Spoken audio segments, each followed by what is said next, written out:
Olá, tudo bom? Com certeza você já ouviu falar que a gordura é uma vilã, que a gordura entope o coração, entope as células, que piora a resistência à insulina. Mas existem, na verdade, 3 gorduras que podem ajudar a combater a resistência à insulina, melhorar essa questão inflamatória, melhorar essa questão da glicose no seu corpo. Você vai amar esse vídeo, eu vou te explicar quais são essas 3 gorduras, como consumir no dia a dia e os cuidados a se ter. Fica até o final que você não vai querer perder. Antes de começar, eu quero te perguntar se você gostaria de controlar o açúcar do sangue, emagrecer. Me conta aqui embaixo, eu vou adorar ver o seu comentário. Quando a gente pensa nessa questão de resistência à insulina, vale a pena entender um pouquinho melhor isso, né? Porque na verdade a insulina é um hormônio que funciona como se fosse uma chavinha, né? Ele abre a portinha da célula para que a glicose que está ali circulando no plasma, no sangue, entre, então ele regula os níveis de açúcar que estão no sangue, circulando na corrente sanguínea. Então quando ela funciona bem, você come, a glicose sobe, a insulina entra em ação lá, é secretada pelo pâncreas, abre a porta da célula, a glicose entra ali e fica tudo certo. O problema é quando tem resistência à insulina, porque essa fechadura começa a emperrar, a insulina até tá lá, mas é como se ela não encaixasse nessa porta da célula e a célula não consegue abrir, digamos assim. Então a glicose fica mais tempo no sangue, o corpo produz mais insulina para tentar contrabalancear isso e o metabolismo começa a ficar desregulado. Na prática, isso pode aparecer como barriga muito grande, que não diminui, aquele cansaço, aquele sono depois de comer, fome logo em seguida da refeição e muita dificuldade de emagrecer. Tem um conceito que é muito importante, mas eu tenho que te explicar ele, vou tentar fazer isso de forma simples, que é quando a gente tem um alto consumo de energia, principalmente com muito açúcar, pouca atividade física e um excesso de calorias, o corpo começa a acumular gordura onde não deveria. E não é só gordura por fora, é uma gordura que está dentro do fígado, do músculo, e isso é chamado de lipotoxicidade. Essa gordura que é acumulada fora do lugar que deveria ser acumulada atrapalha o funcionamento da célula e é como se ela tivesse sido uma graxa, uma sujeira que está acumulada ali na sua fechadura.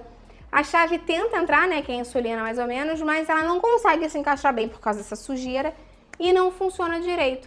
E o problema maior não é só a gordura, é a combinação da gordura que você consumiu errada com o açúcar refinado. Então, um exemplo clássico são aqueles fast foods, são os doces industrializados, muita gordura trans, com, sabe, cobertura de confeiteiro, com gordura hidrogenada com açúcar. Essa mistura inflama mais o corpo e aumenta ainda mais a resistência à insulina. Claro que nem toda gordura é igual, né? A gente sabe que a gordura trans, a gordura vegetal hidrogenada, o ômega 6, né, daqueles óleos refinados de canola, de milho, esses óleos que as pessoas usam para fritar e até mesmo a gordura saturada em excesso podem aumentar a inflamação do nosso corpo. Mas antes de falar quais são as gorduras do bem, que podem inclusive ajudar a melhorar a resistência à insulina, se você quer ajudar para emagrecer e controlar o açúcar do sangue e diminuir a inflamação, dá uma olhada no link aqui da descrição que eu vou deixar para você para os meus desafios de 10 dias para cada um desses objetivos. Tem receitas, tem cardápios, todo dia uma orientação diferente, todo mundo tá amando, eu acho que você vai gostar também, dá uma olhadinha lá. A primeira gordura maravilhosa que pode te ajudar bastante é a gordura ômega 9, que está presente no azeite, no abacate, por exemplo. O ômega 9 tem um efeito que pouca gente entende, mas que muda tudo, ele melhora a qualidade da membrana da célula.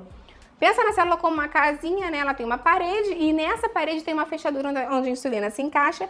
Essa parede é feita de gordura. A nossa camada de exterior da célula, o que delimita a célula, é uma bicamada fosfolipídica. Então, lipídica gordurosa. Então, imagina uma parede que é muito rígida, inflamada, endurecida e uma parede que é flexível, maleável e saudável. Na parede rígida, a fechadura não encaixa direito. Na parede maleável, flexível, a comunicação ocorre normalmente. Então, o tipo de gordura que você consome modifica essa membrana exterior da sua célula e modifica essa sinalização metabólica e hormonal.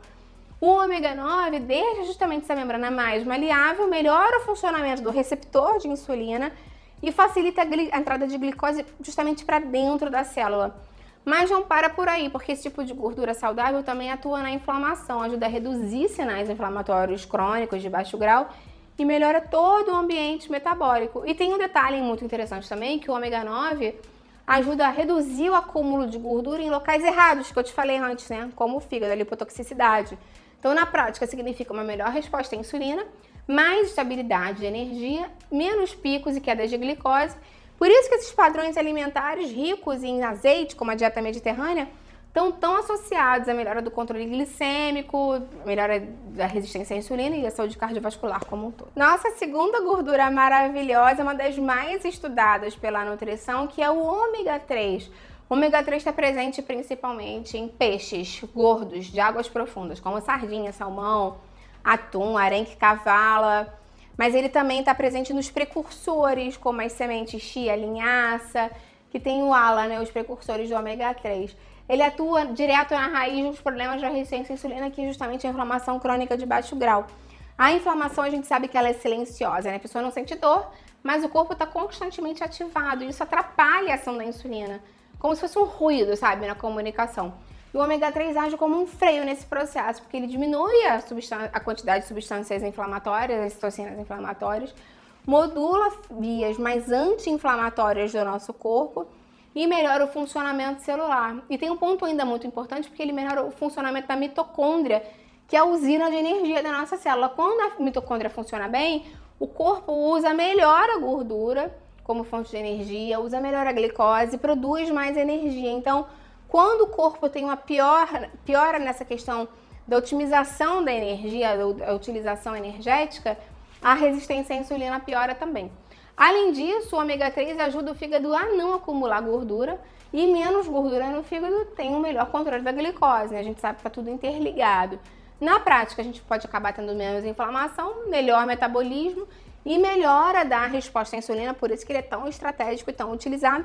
Como eu te falei, você pode usar os peixes, as sementes, até mesmo suplementos de ômega 3, que cada vez mais são muito utilizados. Tem ainda um outro tipo de gordura que é o MCT, que é uma gordura que está presente no coco, no óleo de coco, que tem um comportamento muito único no nosso organismo, muito diferentão. A maioria das gorduras que você consome precisa ter um processo bem lento, em que ela tem a digestão, a absorção, o transporte, o armazenamento. Já o MCT, que são os ácidos graxos de cadeia média, não, ele vai direto para o fígado e ele é rapidamente transformado em energia. Então pensa nele como um combustível de uso imediato, que acaba trazendo efeitos bem interessantes para o nosso corpo, como menor chance de acúmulo, de fato, como gordura corporal, menor formação da lipotoxicidade, né, que é o acúmulo de gordura em lugares que não deveria acumular, e menos interferência negativa na ação da insulina. Além disso, ele pode ajudar o corpo a voltar a usar a gordura como fonte energética. Isso é muito importante para pessoas que têm resistência à insulina, que acabam perdendo um pouquinho essa capacidade. O corpo acaba ficando muito preso no uso da glicose. E aí, esse triglicerídeo de cadeia média ajuda a recuperar essa flexibilidade metabólica. Mas tem um equilíbrio, né? Porque não é uma gordura mágica. Ele é uma gordura para você usar em substituição a outras gorduras, não em adição. Na verdade, todas essas gorduras saudáveis que eu te falei são densamente calóricas, né? A gente sabe que 1 grama de gordura tem 9 calorias. Então, não é para você falar assim, oba, o azeite, o abacate, o peixe gordo, o óleo de coco são mais saudáveis para minha resistência à insulina, vou comer o tempo inteiro. Não é assim, é para você substituir aquelas outras gorduras por essas, mas, na verdade, cuidar da quantidade, porque toda gordura em excesso pode aumentar o peso, e o peso, né, quando você está com sobrepeso ou obesidade, pode ser um fator de risco para a resistência à insulina também. Lembra que eu te falei antes sobre aquela combinação ruim, né, do açúcar com a gordura de baixa qualidade, ou a farinha refinada, os alimentos ultraprocessados? Isso pode piorar a saúde do seu fígado, do seu corpo, aumentar a resistência à insulina como um todo. Então, além de acrescentar essas gorduras do bem, o ideal é que justamente você diminua a gordura trans da sua alimentação, por exemplo. A gordura trans é uma gordura que foi modificada industrialmente, né? Ela foi criada pelo homem e ela entra na membrana da célula e piora a qualidade dessa membrana. Lembra que a insulina precisa comunicar com ela, né? Com a célula. Então, quando a membrana fica muito rígida, fica mais inflamada e menos funcional. E a gordura trans justamente fez isso, como se ela plastificasse a membrana celular. Então, ela realmente é muito pró-inflamatória e deve ser completamente evitada, né? O máximo possível. Os ultraprocessados não tem só gordura trans, né? A gente sabe que eles são uma misturinha, né? Muitas vezes da gordura, mas também do açúcar, farinha refinada, sal, aditivos, conservantes, corantes. Então o alimento fica hiperpalatável, a tendência é que você coma muito mais do que você precisaria naquele momento. Então tudo isso acaba prejudicando. Claro que é muito importante a gente pensar em acrescentar as gorduras boas, Mas controlar as gorduras ruins também é fundamental para prevenir a resistência à insulina. Controlar o peso é fundamental também para a gente conseguir melhorar a resistência à insulina.